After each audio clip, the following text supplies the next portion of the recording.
Okay. Hi, this is Ed, and you're looking at San Diego. I happened to take that picture a couple of years ago. It's from San Diego Airport, Sheraton Hotel, looking towards downtown, of course. That's the harbor, and you can't see it, but to my right, oh, that way, no, that way, uh, is the Seaport Village. That's where I live. And it's just a beautiful place to be. Someday, you're all welcome to visit me in San Diego. I'll We'll have definitely, a party. yes, I'll take you up on the Welcome, Tatiana St. Germain. And this is all about talent assessment, leadership development on the corporate level. Welcome. Thank you so much, Ed, for having me. Again, it's been too long. Yeah, I know. And thank you for being a member of the Global Press Club. I really appreciate that. So the concept for today's program is um, who is being trained for leadership? I guess the answer would be anybody who can be qualified for that. So what would make a talent qualified for leadership training, leadership development? We're all leaders in some shape or form in business and in life. So when people ask me who is a leader, what defines leadership, you don't have to have direct reports to be a leader within the organization. And therefore, as we're talking about leadership development and growth opportunities, personal development, it would apply to anyone because part of leadership development programs, what we often see is understanding yourself, being really self aware about your strengths and weaknesses, and then gathering input from people around you about how you show up. So, all of that data combined gives you a lot of good information about where you are and where you want to be and what that journey from point A to point B would look like.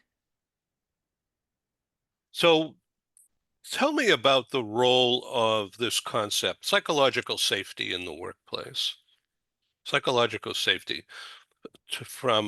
to engender, to inform, to create a feeling of love and kisses, of course, but safety of not being ridiculed or made fun of or put down if I say something that needs to be corrected.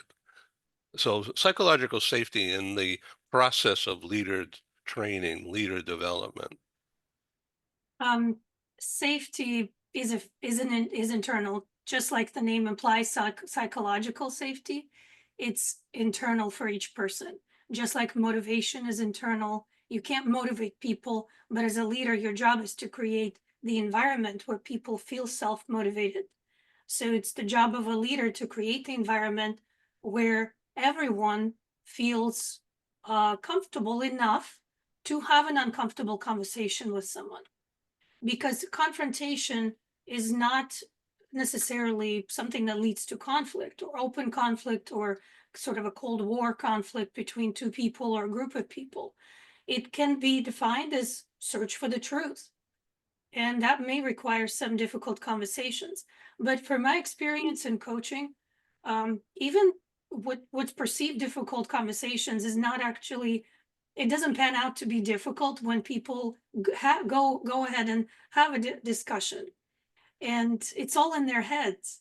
So safety again, it goes both ways. If we have two people who need to address an issue between themselves, they each um, have this mindset that could prevent them from having a good discussion. So the solution to that is to not come into the conversation with a preconceived notion. Don't be attached to the outcome. Don't be attached to the outcome like a confrontation. It will become a self-fulfilling prophecy. If you are going into a meeting and I'm gonna fight. I'm gonna have to fight because they don't listen to me. They never listen to me. And then of course it's going to be because it part becomes part of your aura, part of your energy. So again, all the development work starts within you. um, you have to have a different mindset. You have to reframe things. And this is what we work on through coaching. And what helps us define what are most mission critical steps for development. That's where assessments come into play, because I need to know if you're introverted or extroverted. Do you want to be liked by people, or you would rather avoid small talk and just get straight to business? Because that's going to impact your style, how you're going to have that difficult conversation. Same thing with assertiveness. Um, and then how you show up, that's a 360 assessment. That's going to educate us about how other people see you as a leader. So it's, to answer your question, it's a complex perhaps question. It's a big question, but we can start small, start or look inward and understand yourself first. What does safety mean to you? And what would you like the outcome to be? Focus on the issue, not the person. And then it will become safe, because you will be able to strip away some of the emotions and you will focus on the issue, and other people won't be offended because you're talking about the issue. So there's multiple ways to approach that situation depending on the individual leadership DNA of the person I'm working with. So let's talk about the same topic, psychological safety, but from the point of view of the boss, the the senior manager who's doing this leadership, uh, picking who they want to have in a leader development program, because not everybody can do that. But so doesn't the whole feeling, the whole culture come from the top? And then how that leader behaves, talks, or sets the stage for this kind of training to be to begin, rather than I could be fearful of saying the wrong thing and getting fired, or somebody on the C-suite team that doesn't like my black shirt, you know. So I should wear a tie with the black shirt. No, so you know, that kind of psychological safety, it all comes from the top, doesn't it? Culture definitely is set from the top.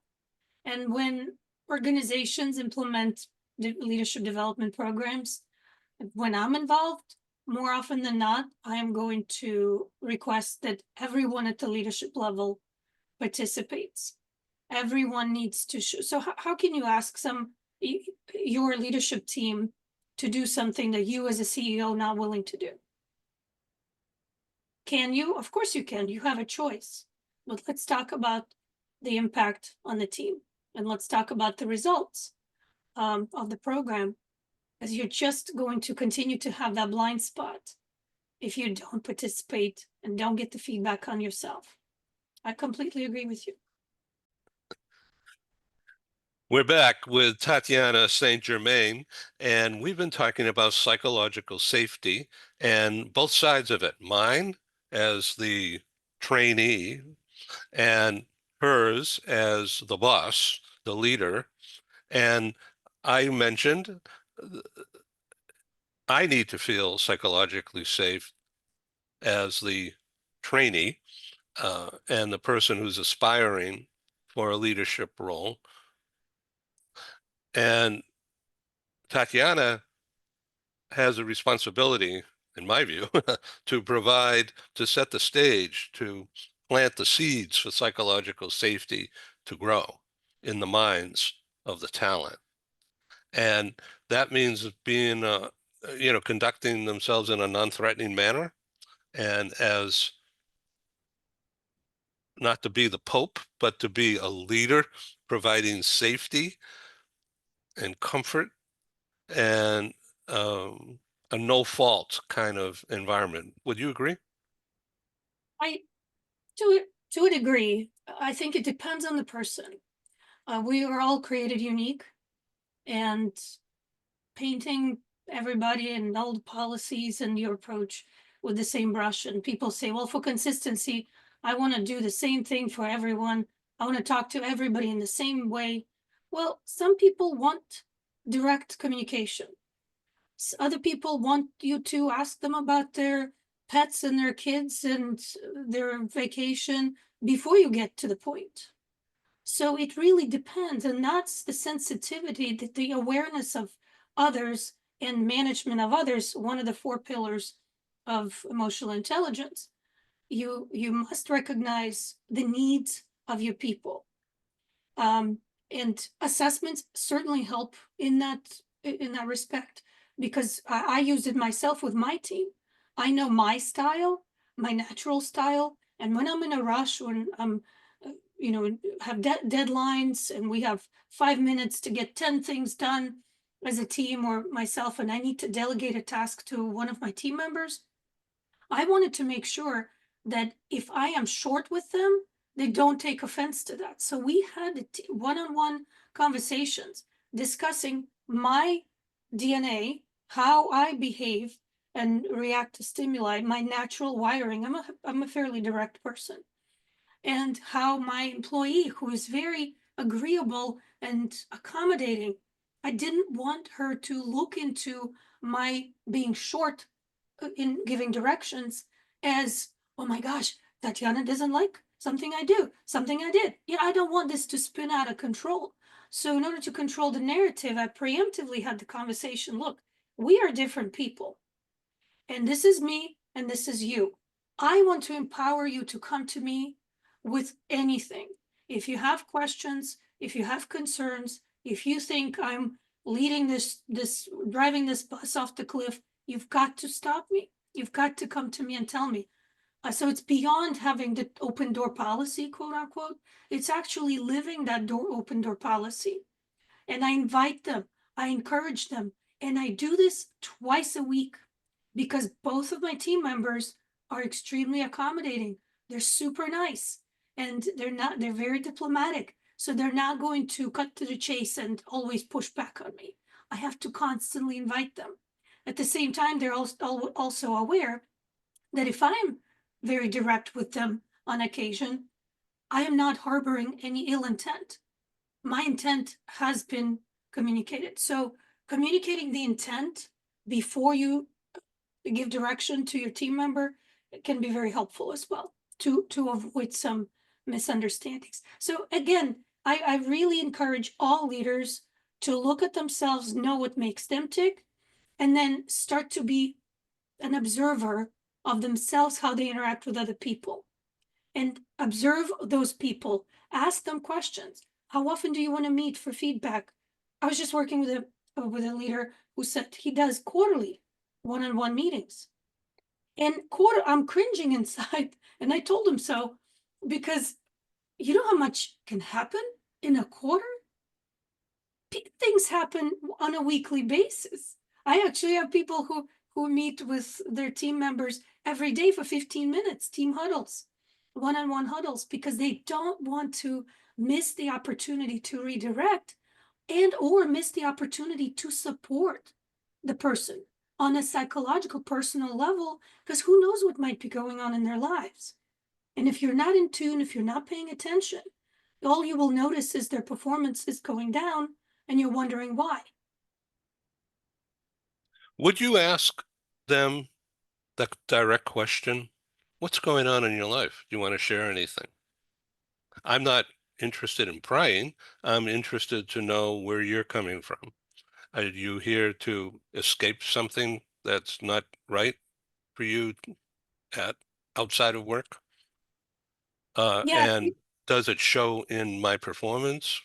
Mhm. Blah, blah, blah, that kind of thing. And so wouldn't that be an avenue of communication?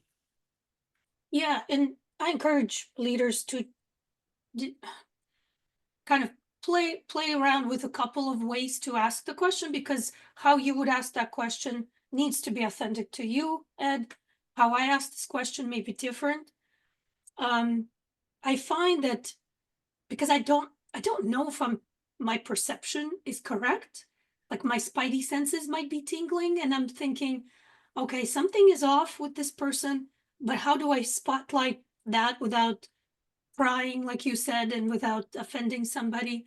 So I'm just going to put it on myself. And if if I want to tackle this, I will approach them and say, I'm my feeling, I could be off, but I have this feeling that something is going on, Yeah. and just shut up. So it's about me. I could be off. I welcome them to say, no, Tatiana, you're off. There's nothing going on. But at least in a kind of easier going way, I'm opening the door, and it's up to them to walk through it. So I wanted to also ask you about this thing called imposter syndrome, and when you see it, how do you discuss it? Yeah, the imposter syndrome is um, uh, being afraid or not thinking yourself worthy of being a boss in training. Um, and so, how do you deal with that? Like safety, imposter syndrome is internal. It's in your head. It's part of your mindset. So this is where coaching becomes professional therapy. In a way, this is what my one of my clients actually called it, because we need to break down this feeling and help the leader understand that it's not true that you have to prove something to someone. So what are you trying to prove? To whom are you trying to prove it? And do you need to prove anything? Is this feeling rooted in reality? Is it the truth? Usually it's fears or some background that they have in their lives that they had to prove, they felt like they had to prove themselves to their parents or to their peers. Or what I often find is younger leaders feel like they need to prove themselves to others, to their boss, to their team, to their organization. And the reality is, if you asked anybody around them, they would say, "Oh no, he's amazing or she's amazing," and that's why they're in this place. So it's helping the leader to remember that, hey, they hired you for this. So what is it that you are contributing already? What is the truth of your situation, of your position? You don't need to prove anything. The reason we talk about the imposter syndrome and why it's important to overcome it is because it actually hinders leaders' progress, and it slows down achievement of the results they're looking for. It makes their presentations more tense. It it's just it's a limiting belief, and that's usually when we have limiting beliefs that rule our world in the workplace. We certainly not seeing the full picture, and we're not achieving optimal results. That's why it's important to tackle it. When you conduct these kinds of sessions, is there a future position that you have in mind? You as the boss, as the leader of the organization, are you looking at me, for instance, are you looking at me as a potential vice president of a division or leader of a country? As part of coaching, like coaching up to the next level, is that what you're Yeah, asking? yeah. I mean, because that will take a certain kind of instruction, guidance. Sure. I start all of my coaching engagements with one question. What do you want? And it's a very big question. And then we break it down into components. What do you want to achieve in your current position? And what do you want from career and life? And more importantly, why?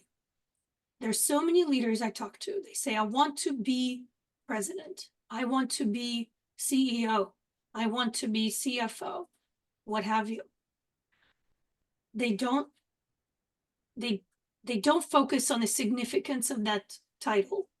What why is it so psychologically important for them to get that title? What does the title represent?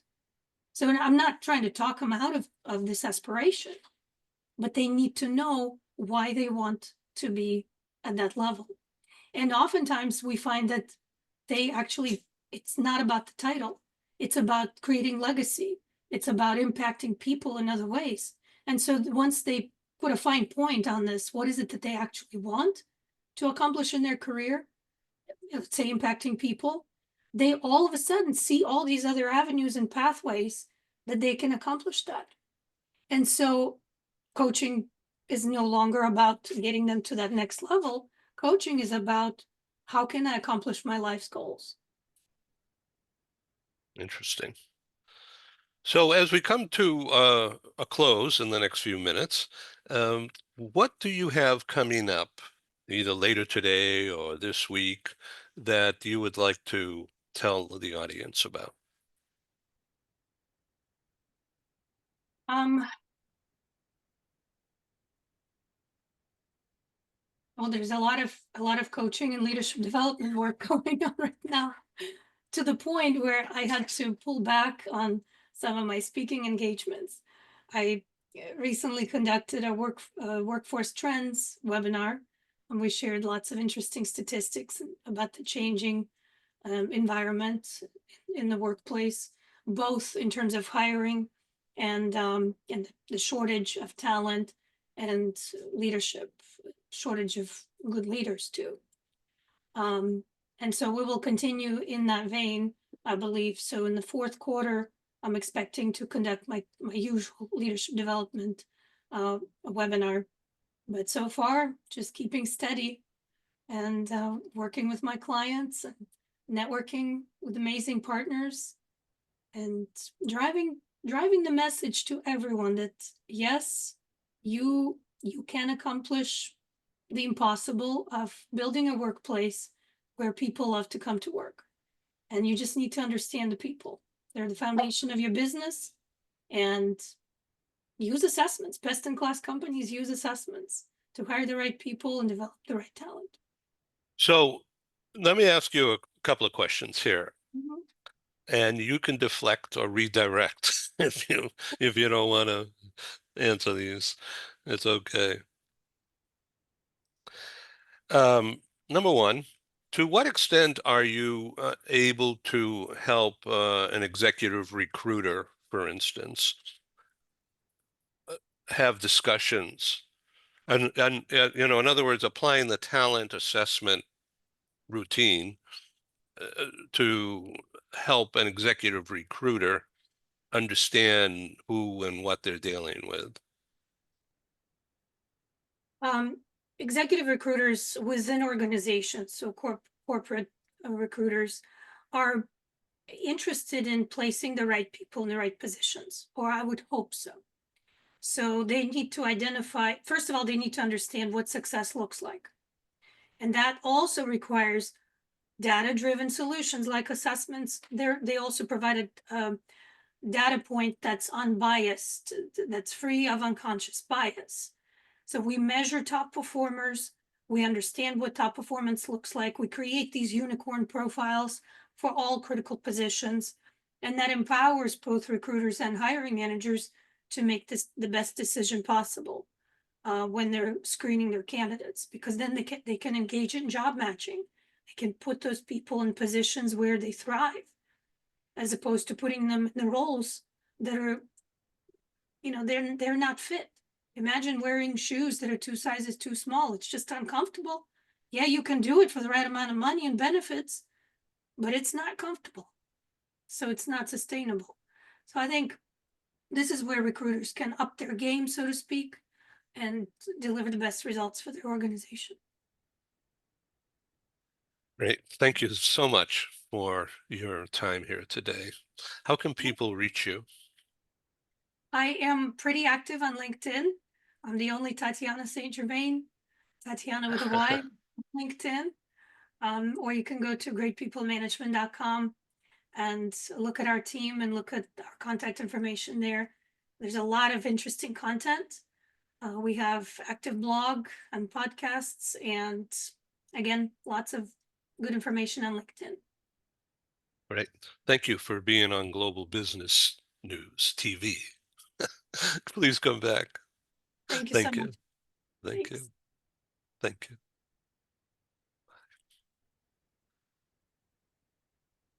Pushing the right button.